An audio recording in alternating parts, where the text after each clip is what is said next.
গতদিন পড়াইছিলাম প্রাকৃতিক সম্পদ। আজকে তোমাদের পড়াবো শক্তিকে আমরা কয় ভাগে ভাগ করতে পারি। গতদিন পড়াইছিলাম, বলো তো কয় ভাগে ভাগ করতে পারি? প্রাকৃতিক সম্পদকে আমরা শ্রেণীবিন্যাস করতে পারি। একটা বলো তো, প্রাকৃতিক সম্পদকে আমরা নবায়নযোগ্য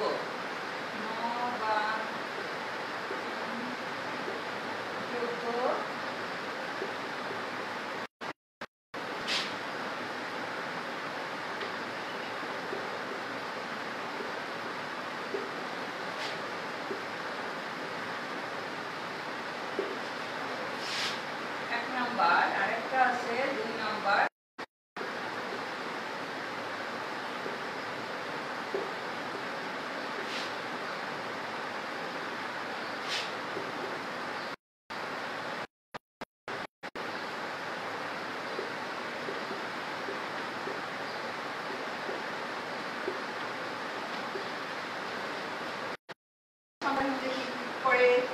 মনে আছে তোমাদের? সেদিন পড়াইছিলাম তোমাদের নবায়নযোগ্য যে সূর্যের আলো,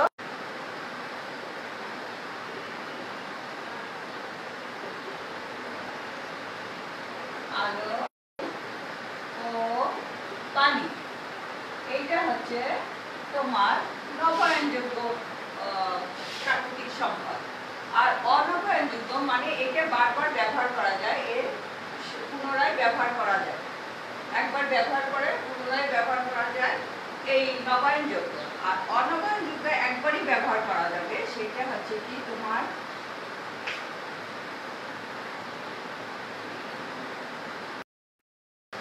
আর কি কি আছে? প্রাকৃতিক গ্যাস,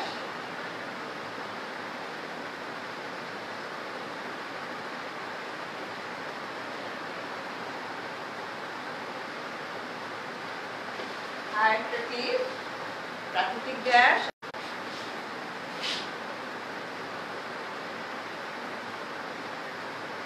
এই কয়লা প্রাকৃতিক গ্যাস ও তেল একবারই ব্যবহার করা যাবে, পুনঃ ব্যবহারের কোনো সুযোগ নেই।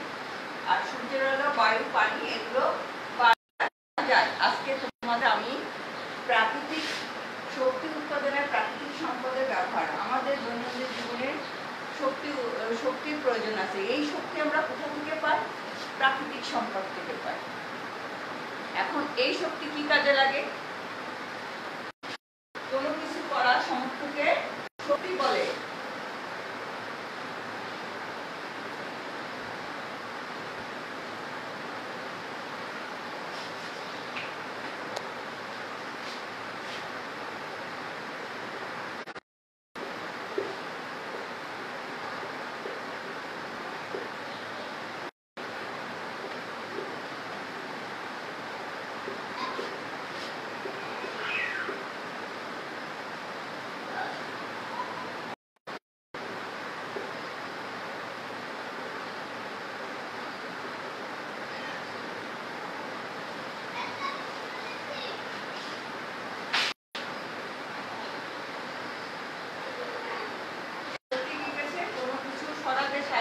এক নাম্বার কি করে?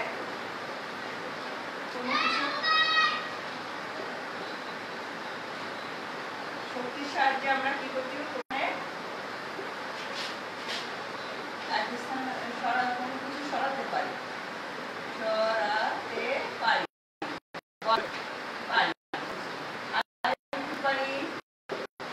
শক্তির সাহায্যে নাড়াতে পারি, শব্দ সৃষ্টি করতে পারি, আলো ও তাপ সৃষ্টি করতে পারি। 2 নাম্বার হচ্ছে কি? শব্দ সৃষ্টি করতে পারি, সৃষ্টি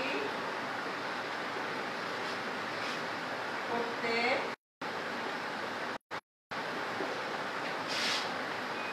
তাপ ও আলো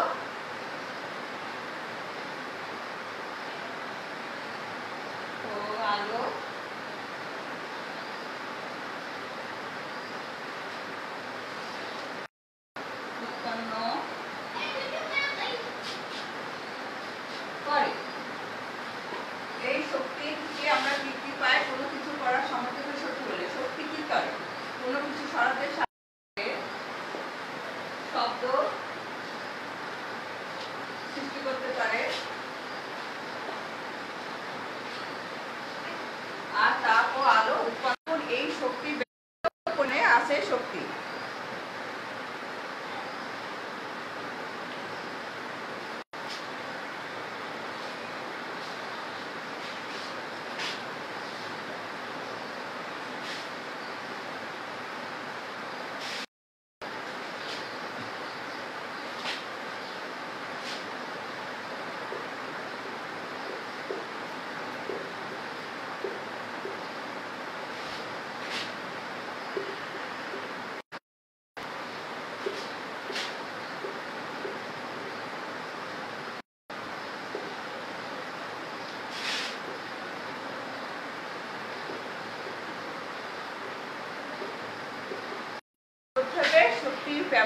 আমাদের মিতব্যয়ী হতে হবে। শক্তির ব্যবহারে আমাদের কি করতে হবে?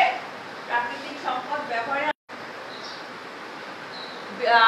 বিদ্যুতের মানে কারেন্ট অযথা খরচ করব না, বিদ্যুতের কাজ মানে অযথা, তাহলে আমাদের শক্তি মানে আমাদের শক্তি সম্পদের অপচয় কম হবে।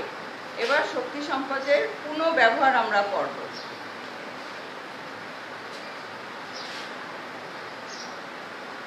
কি করে পুনরায় ব্যবহার করা যায় শক্তি সম্পদ?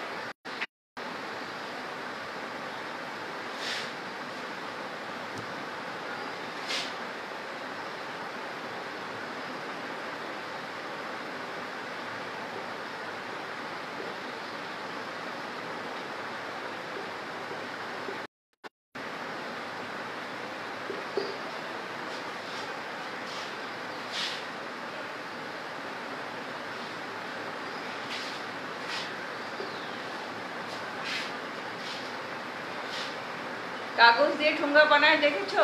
পেপার দিয়ে বা বই খাতা, পুরনো বই খাতা দিয়ে ঠোঙ্গা বানায়। আমরা কাপড় চোপড় ছিঁড়ে গেলে কি করি? ফেলাই দিই, বর্জ্য পদার্থ তৈরি করি না। বইতে পুনঃ ব্যবহার করতে হবে। কাপড় চোপড় হোক, কাগজ হোক, কি করে কাপড় চোপড় আমরা দিয়ে দেখেছো আগের দিনে, এখনো করে যে পুরনো হয়ে গেলে তাই দিয়ে খাতা বানায়।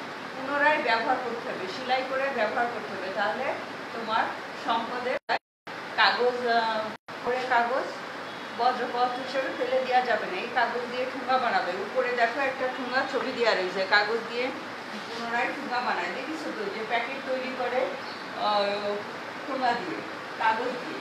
কাগজের প্রাকৃতিক সম্পদ সংরক্ষণ করতে পারি কিভাবে আমরা? দেখো, কাগজ দিয়ে ঠোঙ্গা ব্যবহার করা, বজ্র কমাতে হবে, ব্যবহার করতে হবে। বজ্র মানে ফেলে দেওয়া যাবে না, মানে ময়লা আবর্জনার পরিমাণ কম করতে হবে। তারপরে কোনো জিনিস ভেঙে গেলে তা ফেলে দেওয়া যাবে না, তাই দিয়ে জোড়া আবার নতুন কিছু তৈরি করতে হবে। ভেঙে গেলেই অমনি সঙ্গে সঙ্গে সেইটা পুনরায়। এবার দেখো সম্পদের রিসাইকেলিং।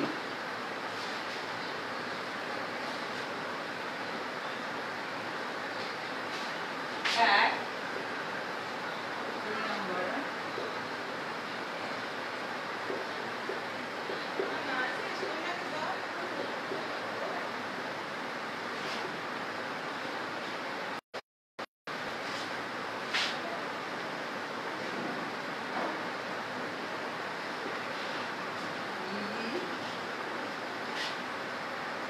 সাইকেল,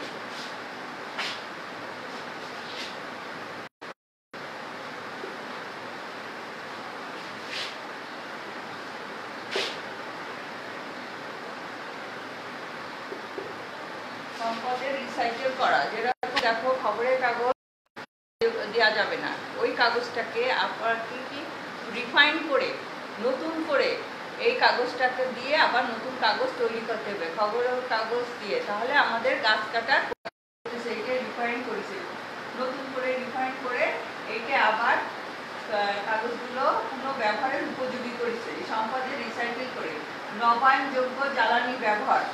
একবার দেখো, এইবার হচ্ছে তোমাদের নবায়নযোগ্য জ্বালানির ব্যবহার।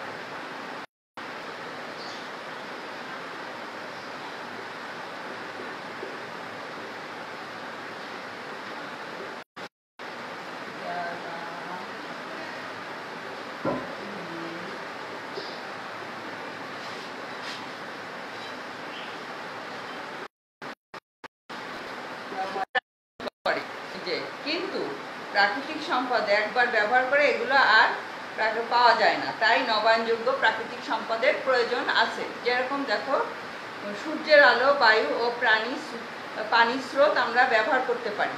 এটা বারবার ব্যবহার করা সম্ভব। যেরকম আমরা একটু আগে বললাম, নবায়নযোগ্য প্রাকৃতিক সম্পদ সূর্যের আলো, পানি,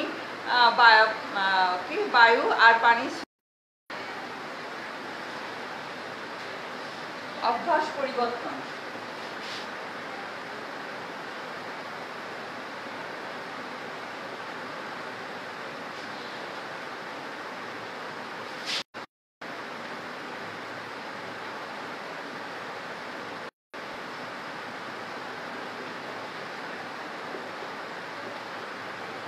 অভ্যাস চলে যায় বা ফ্যান চালাইতে চলে যায়, কিন্তু সেগুলো করা যাবে না। আমরা সঙ্গে সঙ্গে বন্ধ করে ফেলবো, তাহলে আমাদের শক্তি সম্পদের অপচয় কম হবে। এইগুলো আমরা আলো দেখিছো, সৌর প্যানেল আছে সূর্যের আলোতে, সৌর প্যানেল দিয়ে সূর্যের আলো থেকে বিদ্যুৎ তৈরি করা হয়, সৌর প্যানেল। এটা দেখা যায় অনেক সময় টিনের উপরে, মানে বাড়ির ছাদে সৌর প্যানেল রাখা হয়, অথবা ক্যালকুলেটরে দেখিছো সূর্যের আলো থেকে অনেক সময় চার্জের মাধ্যমে সূর্যের আলো থেকে বিদ্যুৎ তৈরি হয়। কিসের থেকে বিদ্যুৎ তৈরি হয়? সৌর প্যানেলের মাধ্যমে।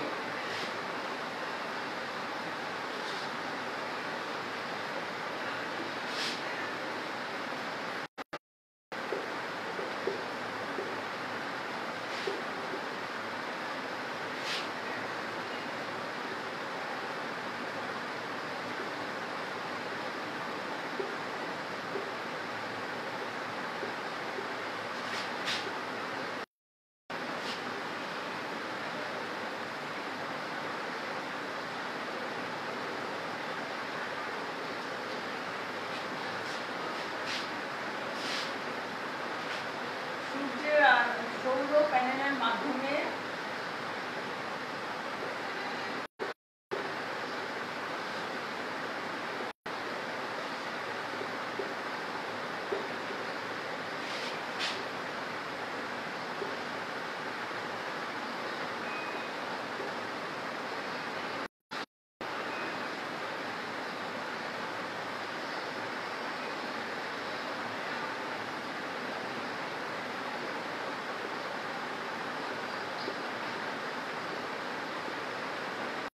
অনেক সময় আলোতে দিলে চার্জ হয় এবং অন হয়, দেখেছি তো তোমরা ক্যালকুলেটরে। এটা সৌর প্যানেল দেখা যায়।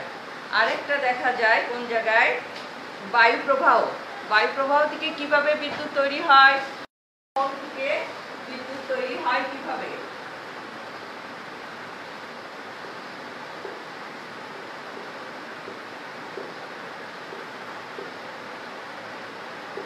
বিদ্যুৎ তৈরি হয় বায়ু প্রবাহ কি করে? জেনারেটরের সঙ্গে যুক্ত উইন্ড মিলে বায়ু প্রবাহ জেনারেটরের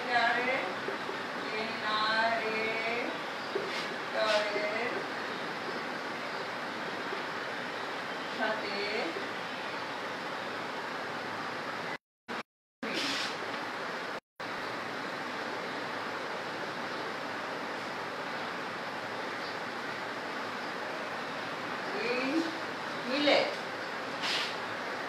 মিলে টারবাইন ঘোরায়।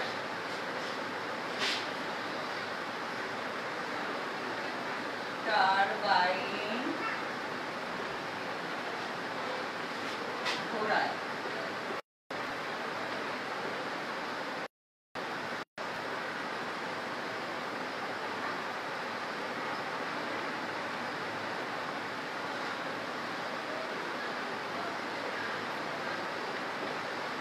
বায়ু প্রবাহ কি করে? যে সম্ভাবনাময় বিদ্যুৎ শক্তি তৈরির উৎপাদনের ব্যাপার।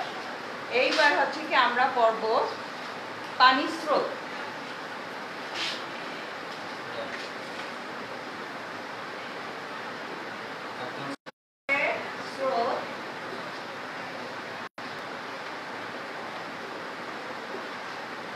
পানি স্রোত জেনারেটরের সাহায্যে টারবাইনের ঘোরায় এবং বিদ্যুৎ তৈরি হয়।